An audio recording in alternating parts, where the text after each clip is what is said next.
Hello and welcome to A Square Pillow Isn't Square. This is a channel where you are going to learn everything you ever wanted to know about home dec sewing. I have been a professional designer and fabricator of custom window treatments and bedding for over 35 years. The first video that I am posting is the reason that I wanted to start this channel. It's about the fact that sometimes knowing the simplest tip or trick is the thing that's going to take your sewing projects from looking homemade to looking really professional. The first series I'm going to be talking about is pillows, but after we go through pillows, I have just tons of videos that I'd like to make for you that teach everything about materials, supplies, methods, techniques, and how to make almost anything you ever wanted to make for your home. So please subscribe if you like what you see today. Let me know what it is you'd like to learn, and let's get started learning all about pillows.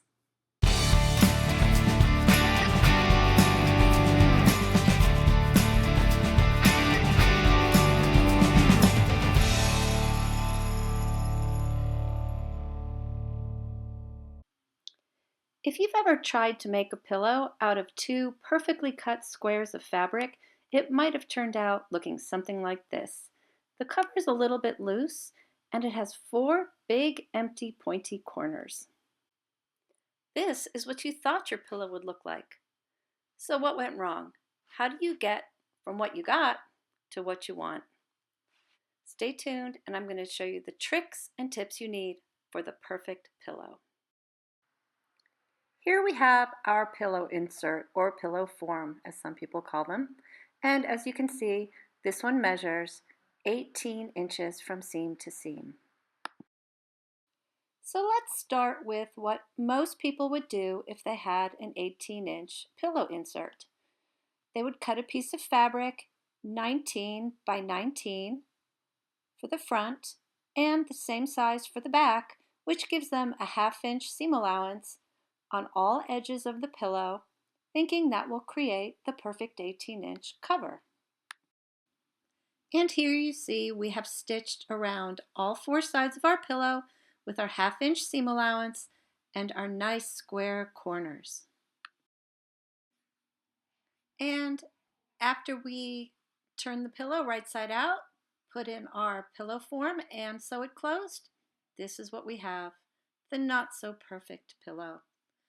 Let's see how to do it right. After correctly measuring my pillow form, I determined that even though the pillow form itself measured 18 inches, the correct size for the finished cover is 17 inches, not 18 inches. So I have cut down my fabric from 19 inches to 18 inches.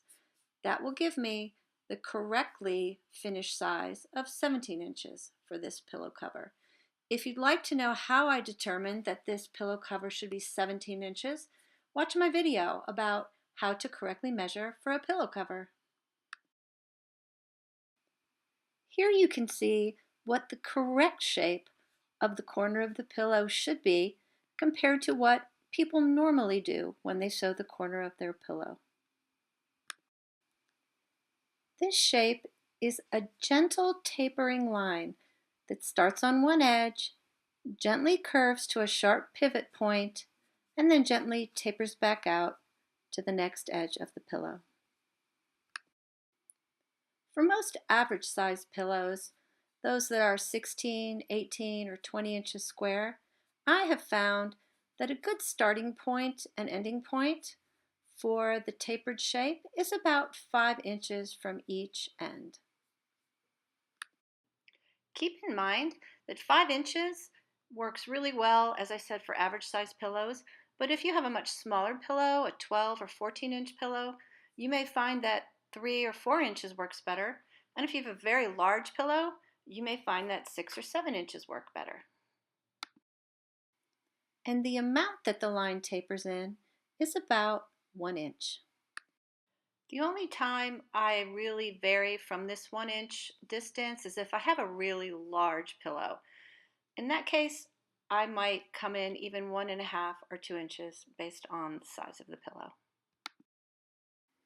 And here you can see what the correct shape of the stitching line actually is compared to what most people do when they sew their pillow. Because I need to leave a fairly large opening on one end of the pillow to be able to put my pillow insert inside, I usually start about 3 inches from the edge. Do a nice back tack so you have a nice strong stopping and starting point.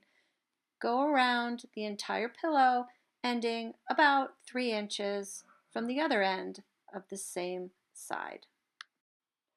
As you're learning this technique, you may want to go ahead and draw these lines on and get used to the feel of sewing in this way. But once you've done it a few times, you won't even need to draw the lines on. You'll be able to just sew your pillow, knowing exactly where you need to stop and start your taper. Have you ever had trouble getting a nice sharp corner once you turn your pillow right side out and try and push that corner out? If you have, this trick is going to help you out.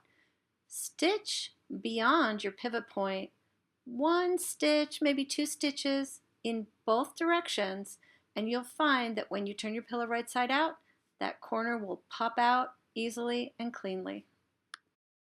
Trim all 4 corners close to your pivot point, but don't cut your threads.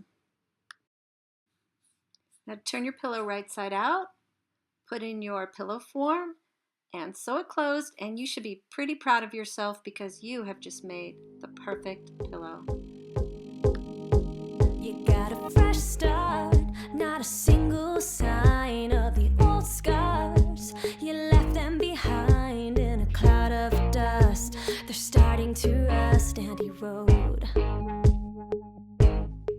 Driving the fast lane, and you're not slowing down till you've made a name for yourself in the city lights. You shine as bright as the glow. No matter how far you run, you can't run from yourself. So you start pinning your tail onto